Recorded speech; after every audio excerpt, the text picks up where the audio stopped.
Federalist 4. This is the third paper in a row composed by John Jay, fourth Federalist paper total that we've looked at so far. And surprise, surprise, Jay is on the same subject. He's going to continue talking about the dangers of foreign force and influence all the way through. Just like he talked about in 2 and 3, and he's going to go on in 4 and 5, and then we finally get to Hamilton in 6. So those of you who are getting tired of Jay, just wait for Federalist 6. But his subject is still the same, and so here let's get into the text of what he wrote. He said, "My last paper assigned several reasons why the safety of the people would be best secured by union against the danger it may be exposed to by just causes of war given to other nations.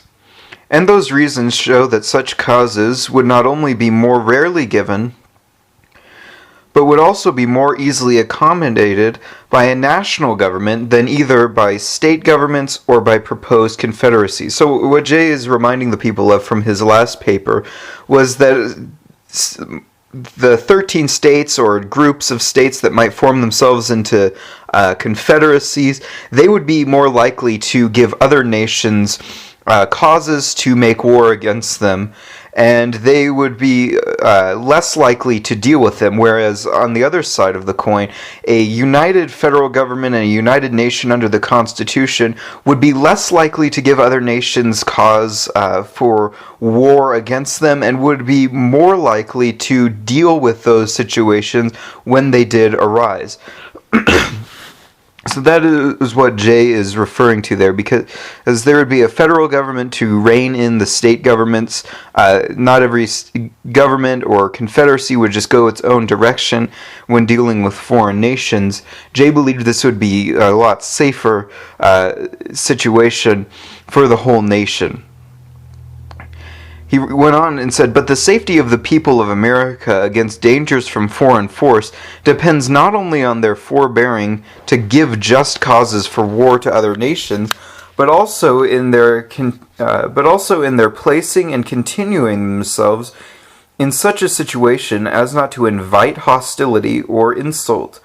For it need not be observed that there are pretended as well as just causes of war." So Jay dealt with the idea, or he's going to deal with the idea that, well, if we know that we might cause war with other nations or give nations a reason to come make war against us, we just won't violate the laws of nations. We just won't act in such a way that causes other states to want to come in and make war with us. We just will act in a just and fair way, and if we do that, then we'll be fine. No other foreign nations would have a reason to attack us. But Jay said, well, that would be great if they did that. However, there aren't just causes of war. There are made-up causes of war that could cause foreign nations to come make war with the states anyway. So just avoiding just causes, giving other nations just cause to come over and make war with America would not be enough. He wrote, "It is too true, however disgraceful it may be to human nature, that nations in general will make war whenever there is a prospect of getting anything by it." So Jay just made the simple observation that often nations go to war not because they were attacked, not because they were defending their interests, not because they were defending their people,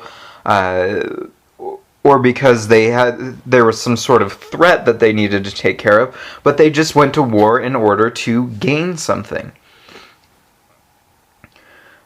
He also went on to say, "But independent of these inducements to war, which are most prevalent in absolute monarchies, but which well deserve our attention, there are others which affected nations as often as kings."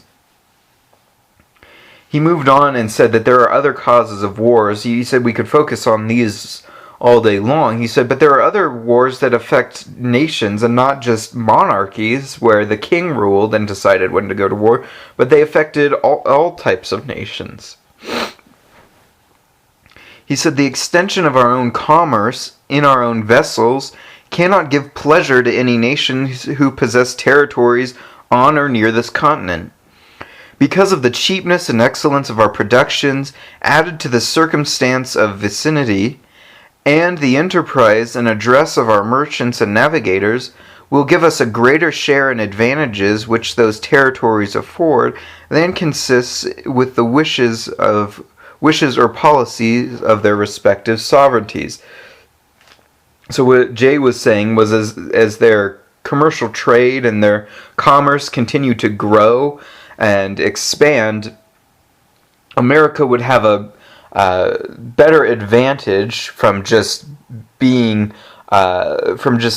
in the territory that other nations simply possessed colonies in. That since America lived there, it would be able to sell things in a better way, in a more efficient way. It'd be able to make products better, and it would be able to make them cheaper. And that would cause competition with foreign nations who had colonies also on the American continent.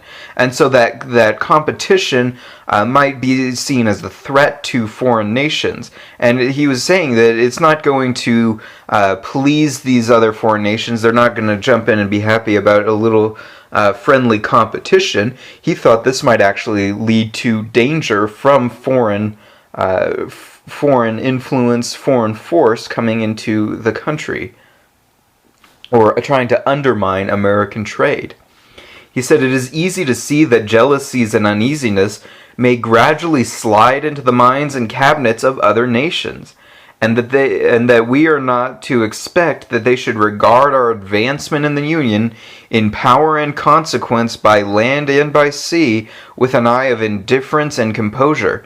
So he's saying that it's easy to see how nations who would be envious or nervous about America gaining economic power in the world that would compete or undermine the economic power of other nations. He said that they shouldn't expect that other nations are going to see the advancement of America and its gaining of power all over the world.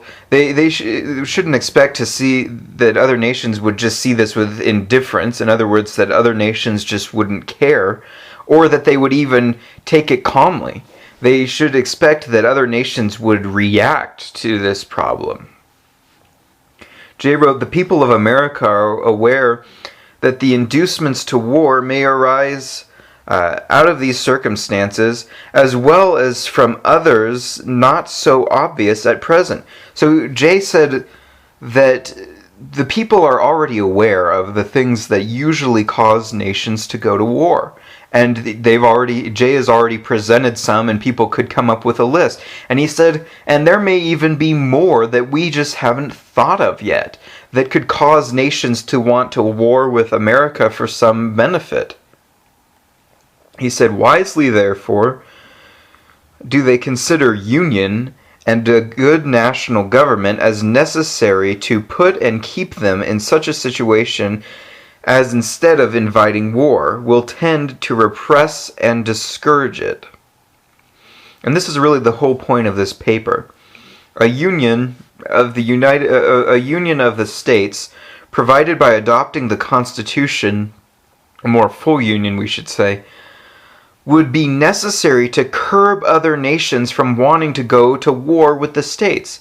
If a disunited group of states would not look as formidable, in other words, a disunited group of states would not look as powerful of an enemy to foreign nations, then if they were suddenly united, that would be a much larger force. It'd be much more formidable. It would be a much larger enemy to face, and then other nations would be deterred from going to war. And instead of inviting war on themselves, the people of America would be deterring war and discouraging it through coming together in a union.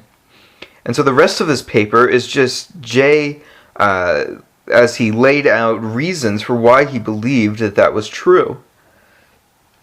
He wrote, "As the safety of the Union is the interest of the whole, and cannot be provided for without government, either one or more or many, let us inquire whether one government is not relative to the object in question more competent than any other given number whatever." Jay made the point, he said, the safety of the whole is the interest of the whole. In other words, safety of each state and safety of all states is the interest of everyone. And it requires some type of government to bring that safety about. And now Jay is saying, now let's think about which one is going to be better to do that competently. Is it going to be one government, or is it going to be multiple governments? And then he said, one government can collect and avail itself of the talents and experience of the ablest men in whatever part of the Union they may be found. Close quote. So what are the reasons Jay gave for justifying his claim that one government is better for security? He argued that one government would have more available to it because it could take from all the states, as opposed to just a state was limited to just the resources within that state. A government that included all the states could take resources from all the states and use resources from all the states to protect all the states. And so he said he could collect tools and resources from these multiple governments under the power and authority of the federal government. He went on to write, uniform principles of policy. It can harmonize, assimilate, and protect the several parts and members, and extend the benefit of its foresight and precautions to each. In the formation of treaties, it will regard the interest of the whole. Jay gave two reasons here, and they're kind of combined. He said uniform principles of policy. In other words, it wasn't the policy of Virginia or the policy of Massachusetts or the policy of Rhode Island that had to be dealt with. It would be a uniform policy provided by the federal government, meaning they could act in one way, as opposed to many different and possibly diverging views on how policy should operate. And he said this would be able to bring harmony, it would be able to assimilate, and he said it would protect the parts and members, and thereby protecting the parts, it would protect the whole. And it would extend to protect each individual state. And he said also in the formation of treaties that it would regard the interest of the whole, meaning states wouldn't just look out, states naturally would just look out for themselves, but if the federal government was in charge of treaties, it would look out to the interests of all the states, because it would be acting on behalf of the whole nation, not just one or a few states. Jay wrote next, it can apply the resources and power of the whole to the defense of any particular part, and that more easily and expeditiously than state governments or separate confederacies can do for want of concert and unity of system. It can place the militia under one plan of discipline.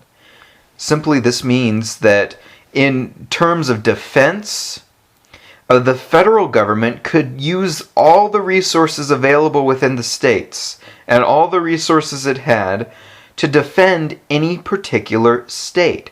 So instead of just one state having to defend itself in a military conflict, the federal government would act in regard to war and could take from all of the states to provide for the protection of that one state or few states or even all of the states if conflict rose to that level.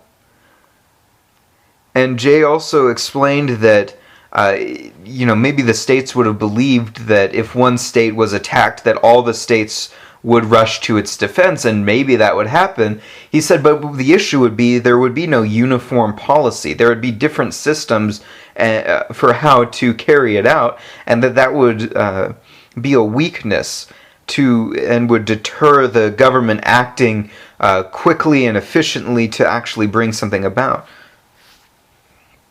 Basically, he just made the point that the federal government would just make things more efficient. He then wrote, "What would the militia of Britain be if the English militia obeyed the government of England? If the Scotch militia obeyed the government of Scotland? If the Welsh militia obeyed the government of Wales?" Jay here asked a rhetorical question. That is, to ask it is to answer it. He illustrated for the minds of the people how powerful Britain would be if, instead of having one united force, they had separate ones for England, Scotland, Wales, and we might even add Ireland. Those would just be 3 British states, separate with separate militias, and the people could imagine that that would be a disaster. But when they came together, a united force under the British government, they could act as one and became one of the most powerful military forces in the world at that time and for years afterward. Now imagine the United States with 13 separate states, and maybe it could become separate confederacies in a couple groups of states. But imagine 13 separate armies instead of one large united army. Jay even went further in his example and said, let England have its navigation and fleet. Let Scotland have its navigation and fleet. Let Wales have its navigation and fleet. Let Ireland have its navigation and fleet. Let those 4 of the constituent parts of the British Empire be under 4 independent governments, and it is easy to perceive how soon each would dwindle into comparative insignificance. Meaning, even though they might be united in theory, united in principle, if they weren't united in their military efforts and united under a single national government, all the various navigations and fleets of England, Ireland, Scotland, and Wales would all dwindle into insignificance. They would all become insignificant armies. They would all become insignificant military forces. And instead of defending Britain, Britain as a whole would lose significance as a military power in the world. John Jay wrote, apply these facts to our own case. Leave America divided into 13, or if you please, 3 or 4 independent governments. What armies could they raise and pay? What fleets could they ever hope to have? Close quote. If America was to remain divided as it was then, it would suffer the same disaster, or worse, than Jay had described in his example. And so defense could not be raised, soldiers could not be paid, and fleets could not be gathered. So there would be no hope of America maintaining a military presence in the world that would be significant enough to deter enemies and to protect its own interests and protect itself in the event of a war. Jay wrote, but admit that they might be willing to help the invaded state or confederacy. How and when and in what proportion shall aids of men and money be afforded? Who shall command the allied armies? Who shall settle the terms of peace? Now Jay was confronting the argument here that he imagined, and maybe some others would come up with this objection, and we're already using this objection, saying, well, if one state or a few states are attacked, then all states are going to rush to aid that one or few states, and they will help them out, and the whole army of America, the whole military force of America, and all its resources can be used in that way. There's no need for a government to tell it to do that. The people will just fill that void on their own. But Jay said, okay, let's admit that that's the case. Let's say that people really are going to jump into a war to help another state, and maybe that would be possible. He said, though, but how would that be administered? How would that work out practically? He said, who would provide the aid? How much aid should they get? Where would all the men come from to fight? How many men should each state provide? How would each of the men of the states who did go, how would they be paid? Even further, who would command them? Who would have charge? Would you have charge of, would it be the person who was in charge of your individual state militia, or would the state that is involved in the conflict, would they have more authority over the troops? And after the battle was won, or there was a chance for settlement, who would decide the terms of peace? Would it be the state? Would it be the whole nation? Would it be the states who brought in the winning battle? All these things would be near impossible to figure out. And so Jay says that the federal government, if it was in charge of war, would be able to handle this type of situation better, because it would be able to legitimately answer these questions in a way that would be accepted by everyone, even if it wasn't appreciated necessarily by everyone. And so Jay wrote, various difficulties and inconveniences would be inseparable from such a situation. Whereas one government, watching over the general and common interests, and combining and directing the powers and resources of the whole, would be free from all these embarrassments, and conduce far more safety to the people. All the types of inefficiency that could have arisen from the system were huge obstacles. But Jay said that there was another way. He said that these issues were pretty much unsolvable, and that you wouldn't just have to deal with these things once and then the lessons would be learned, that they would come up every time there was some sort of conflict. And he said that they were inseparable from that type of situation. He said, but under one government that focused on the general and common interests, meaning the interests of the whole rather than just the parts, could combine resources, it could direct power, and it would be free of all those other things, because everyone would be subservient to the federal government. Everyone would know that they were answering to the federal government in one way or another. And that would eventually make the people safer. And he wrote in this lengthy quotation, "But whatever may be our situation, whether firmly united under one national government or split into a number of confederacies, certain it is that foreign nations will know and view it exactly as it is, and they will act towards us accordingly. If they see that our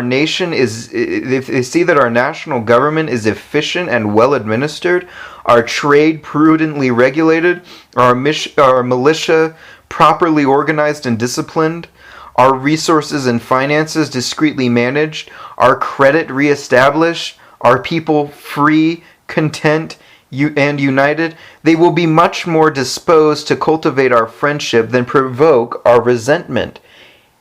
If, on the other hand, they find us either destitute of an effectual government, each state doing right or wrong, as to the rules that may seem convenient, what a poor, pitiful figure will America make in their eyes? How liable would she become not only to their contempt, but to their outrage? And how soon would dear-bought experience proclaim, when a people or family so divide, it never fails to be against themselves." Now, that's a lengthy quotation, but it's an important one, because it's kind of the conclusion of what Jay was saying. He was saying, whatever option we choose, whether we choose being united under the Constitution, or we stick with the Articles of Confederation, or we choose some other system where we're disunited. He said, foreign nations will not be fooled, and they will look for certain things that are hallmarks of a successful nation. And he said they know what to look for. They'll look for a government that is efficient. They'll look for a government that is well administered. They'll look for a government where trade is regulated. They'll look for a government that can handle its military. They'll look at a government that whose resources and finances are managed. They'll look for a government that has credit. And they'll look for a government where the people are free, content, and united. Those are the things that they're looking for. Now, Jay doesn't draw the conclusion here. He said that those are the things that are necessary in a government. And he said his argument was that the current system was not providing and would not and could not provide those things, and he believed that the government under the Constitution could provide those things and that they were necessary. But he doesn't draw the conclusion. He says he allows the people to kind of think on this and choose for themselves. He says, okay, which system is going to show these things to the rest of the world? And he said, if a government, when it has those things, foreign nations will be much more likely to be friendly toward it than to provoke it. He commented, though, the opposite. He said, if foreign nations find that they're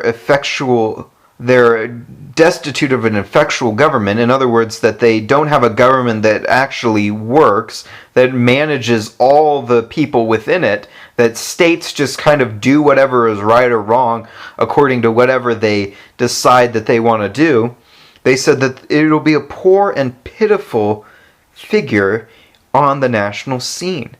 That America will never gain legitimacy, that America will never gain a good reputation, that it would never gain respect. And he said that this would not just annoy other nations, but it would actually provoke them. He said it wouldn't just gain their contempt, but it would gain their outrage. And that other nations would take advantage of America because it didn't even see it as it wouldn't even see America as a legitimate nation in the world.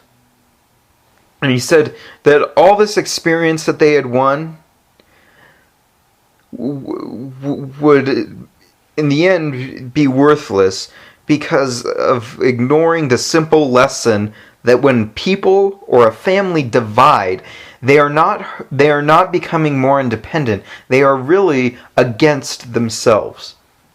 So that is the argument that Jay made, and he leaves the people to think about whether or not they should divide or be under the federal government. So be on the lookout for Federalist number 5.